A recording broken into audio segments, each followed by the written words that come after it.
حدیث سنن نبی داؤد میں ہے، صحیح اس کو قرار دیا علامہ البانی نے. حدیث ہے کہ بیت المقدس کی آبادی مدینہ کی ویرانی ہوگی، اور مدینہ کی ویرانی لڑائیوں اور فتنوں کا ظہور ہوگا. فتنوں کا ظہور قسطنطنیہ کی فتح ہوگی، اور قسطنطنیہ کی فتح دجال کا ظہور ہوگا. اب اس میں شیخ آپ کی اجازت سے بیت المقدس کی آبادی سے کیا مراد ہے، مدینہ کی ویرانی سے کیا مراد ہے، ڈفرینٹ لوگ ڈفرینٹ انٹرپریٹ کرتے ہیں. پھر یہ جو قسطنطنیہ دوبارہ فتح ہونا، اس کا مطلب چلا جائے گا ہمارے ہاتھ سے، تو یہ ان پیک کرنا بڑا ضروری ہے حدیث، تو اس پہ تبصرہ فرمائیے گا. بسم اللہ الرحمن الرحیم. دیکھیں، سب سے پہلے ہمیں یہ جو علاقائی صورتحال ہے نا، اس کو یوں دیکھنا چاہیے کہ احادیث کے اندر جس شام کا ذکر ہے، اس شام میں موجودہ 4 ممالک تو ڈیفینیٹلی شامل ہیں. صحیح. اس میں اردن شامل ہے، اس میں فلسطین شامل ہے، صحیح. اس میں لبنان شامل ہے، اور اس میں موجودہ سیریا شامل ہے. ایسے ہی. اس کے علاوہ بعض انٹرپریٹیشنز کے مطابق قبرص بھی اس کے اندر، سائپرس جس کو ہم کہتے ہیں، وہ بھی اس میں شامل ہے، اور ایک صوبہ ترکی کا بھی اس کے اندر شامل ہے. یہ سارا ملا کے شام بنتا ہے. ٹھیک ہے. لہٰذا جتنی بھی شام کے بارے میں نبی کریم صلی اللہ علیہ وسلم نے فضیلت بتائی ہے، تو اس کا جو مرکز و محور ہے وہ یہ پورا علاقہ ہے. کوئی ایک ملک نہیں ہے، موجودہ ملک شام نہیں ہے، بلکہ پورا علاقہ جو ہے اس کے اندر شامل ہے. جہاں تک قسطنطنیہ کی بات ہے، ظاہر ہے کہ یہ استنبول کا دوسرا نام ہے، اور استنبول جو ہے وہ مسلمانوں کے قبضے میں ہے، اور نبی کریم صلی اللہ علیہ وسلم اس میں جو ذکر فرما رہے ہیں وہ قسطنطنیہ کی فتح کا ذکر فرما رہے ہیں. تو اس کا مطلب ہے کہ قسطنطنیہ پہلے ہمارے ہاتھوں سے جائے گا، مسلمانوں کے ہاتھوں سے یہ چلا جائے گا، اور یہ پھر جا کے فتح ہوگا. اور اس کی فتح کے بارے میں بعض احادیث کے اندر آتا ہے کہ جب قسطنطنیہ فتح ہوگا تو مسلمان جو ہیں وہ اس قدر یعنی ایمان والے ہوں گے، اور ان کا ایمان اس قدر مضبوط ہوگا. اصل میں یہ ساری چیزیں ریلیٹ کرتی ہیں. اس کو میں تھوڑا سا اور پیچھے لے جاؤں. بالکل. تو امام مہدی کا جو ظہور ہے، صحیح، وہ فتنوں کے ظہور میں امام مہدی جو ہے وہ آئیں گے فتنوں کے دوران. اس میں بعض نشانیاں ہیں. اس میں مثلاً یہ ایک نشانی یہ ہے کہ کوئی عرب جو بادشاہ ہے اس کا انتقال ہوگا، اور اس کے بعد جھگڑا ہوگا وہاں بھی، عرب میں بھی، کہ کس کو جو ہے وہ بادشاہ بنایا جائے. 3 پرنسز کا آتا ہے ذکر، آپس میں جھگڑا ہوگا. اچھا، اسی طرح یہ بھی ہے کہ مسلمانوں کی قیادت کا فقدان ہوگا. اچھا، اور اس میں یہ بھی ہے کہ مسلمان جو ہیں حج کے موقع پر اکٹھے ہوں گے، اور حج کے موقع پر آپس میں گفتگو کر رہے ہوں گے کہ کس طرح سے ہمیں قائد ملے. تو ان کو اس دوران، حج کے دوران جو ہے یہ محسوس ہوگا کہ جس کو ہم قیادت دینا چاہتے ہیں وہ شخص یہاں کہیں موجود ہے، اور پھر کوشش کریں گے کہ وہ ان کو ڈھونڈ لیں. اور اس میں پھر تفصیل آتی ہے کہ وہ مکہ میں کوشش کریں گے ڈھونڈنے کی. تو وہ جو شخص جس کو ڈھونڈ رہے ہوں گے، محمد بن عبداللہ، نبی پاک صلی اللہ علیہ وسلم نے فرمایا اس کا نام میرے نام پر ہوگا، اور اس کی ولدیت میری ولدیت کے اوپر ہوگی. بالکل صحیح. اور وہ حسنی سید ہوگا، اور اس کو جو ہے یعنی حضرت حسن رضی اللہ تعالیٰ عنہ کی اولاد میں سے ہوگا. اچھا، اس کو لوگ ڈھونڈ رہے ہوں گے، وہ مدینہ چلا جائے گا، پھر لوگ مدینہ جائیں گے، پھر وہ واپس جو ہے مکہ آ جائے گا. اچھا، یہ جو امام مہدی کا پھر بالآخر ان کو جب وہ پا لیں گے تو وہ موقع ہوگا کہ وہ حجر اسود کے قریب وہ موجود ہوگا، بلکہ ملتزم کے ساتھ وہ چمٹا ہوا ہوگا جب لوگ اس کو ڈھونڈ لیں گے. اچھا، اس کو ڈھونڈ لیں گے تو وہیں پہ گفتگو شروع ہو جائے گی کہ آپ کی ہم بیعت کرنا چاہتے ہیں. اچھا، حدیث کے جو الفاظ ہیں نا، اس سے یہ پتہ چلتا ہے کہ امام مہدی اپنے ظہور سے قبل وہ کوئی ایکسٹرا آرڈنری شخصیت نہیں ہوں گے. صحیح.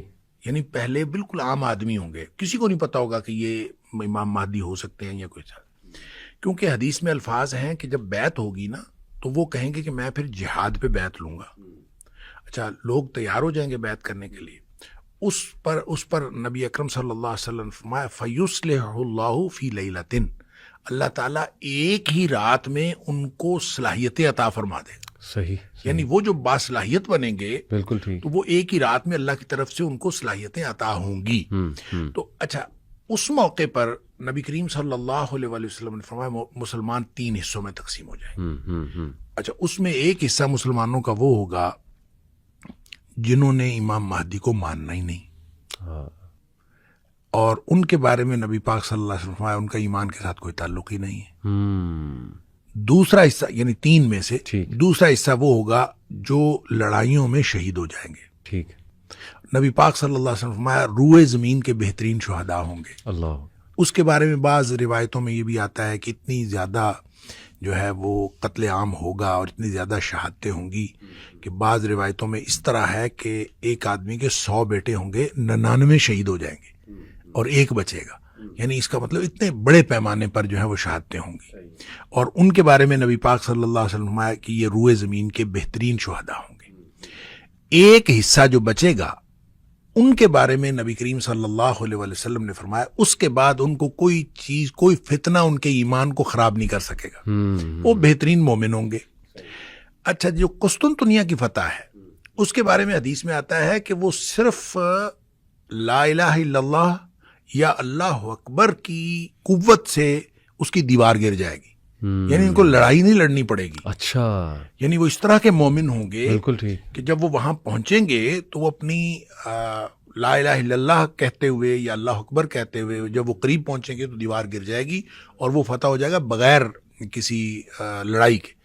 وہاں جب وہ فتح ہوگا تو ان کو اطلاع ملے گی کہ دجال کا ظہور ہو گیا ہے، اچھا، اور پھر یہ دوڑیں گے پیچھے کو جو کہ دجال کا ظہور ہو گیا۔ اچھا، یہ جو یہ تفصیل ہے تو یہ حدیث جو ہے یہ بھی اسی ترتیب کی نشاندہی کرتی ہے کہ جو بیت المقدس کی آبادی ہے وہ مدینہ کی بربادی ہوگی، اور مدینہ کی بربادی جو ہے وہ خروج الملحمہ، وہ جنگوں کا آغاز ہو جائے گا، اور جب جنگوں کا آغاز ہوگا تو پھر اس کے نتیجے میں فتح قسطنطنیہ ہوگی، اور فتح قسطنطنیہ ہوگی تو اس کے بعد جو ہے دجال کا ظہور ہوگا۔ تو یہ جو تفصیل ہے، یہ ترتیب ہے، لگتا ہے کہ ترتیب یہی ہوگی، اس لیے کہ جب نبی پاک صلی اللہ علیہ وسلم نے فرما دیا تو یقیناً یہی ترتیب ہوگی۔ تو اس میں ایک بات بہرحال میں جو آپ نے کہا کہ بیت المقدس کی آبادی سے کیا مراد ہے exactly. اور بربادی سے کیا مراد ہے، دیکھیں اس کا ایک تو مطلب یہ ہے کہ ہمیں جو سمجھ آتی ہے کہ بیت المقدس جو ہے وہ اس کے اندر جتنی خرابیاں ہیں، جتنے وہاں پہ کیوس ہے، وہ ختم ہو جائے گا۔ آبادی سے مراد یہ ہے، اچھا، اور یہاں کی بربادی سے مراد ہے جتنا یہاں پہ امن ہے یہ ختم ہو جائے گا۔ اچھا، ٹھیک ہے، خراب ہے نا، خراب، ٹھیک ہے، ٹھیک ہے، خراب ہوئی یثرب، حدیث کے الفاظ ہے خراب۔ صحیح ہوگا، اب خرابی کسی بھی طرح کی ہو سکتی ہے، وہ ایڈمنسٹریٹو خرابی ہو سکتی ہے، مینیجریل خرابی ہو سکتی ہے، وہ نظام کی خرابی ہو سکتی ہے، وہ لوگوں کے ایمان کی خرابی ہو سکتی ہے۔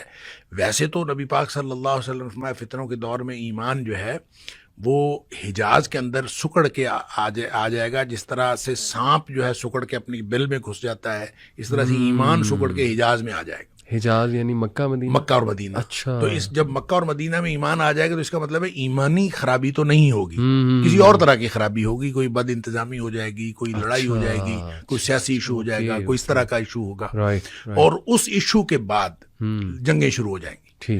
اب وہ جو جنگیں شروع ہوں گی، جو بھی قیادت کا فقدان ہوگا۔ میں جب پہلی دفعہ ایک حج پہ گیا تو وہاں مجھے پتہ چلا کہ وہاں ہر حج کے اوپر ایک کانفرنس ہوتی ہے اور پوری دنیا کے علماء آتے ہیں۔ صحیح۔ اور میں نے وہ جب وہ معتمر الحج جو ہے وہ میں نے دیکھی تو مجھے فوراً یہ حدیث یاد آئی کہ نبی کریم صلی اللہ علیہ وسلم نے فرمایا حج کے موقع پر امام مہدی کا ظہور ہوگا اور قیادت کا فقدان ہوگا، علماء آپس میں بات کر رہے ہوں گے۔ تو میں نے کہا اس کی بنیاد یہ پڑ چکی ہے گویا کہ حج کے موقع پر پوری دنیا کے علماء اکٹھے ہوتے ہیں، تو جب کبھی قیادت کا فقدان ہوگا اور اس طرح کی ڈسکشن ہوگی تو اس کے نتیجے میں امام مہدی کا ظہور بھی ہوگا۔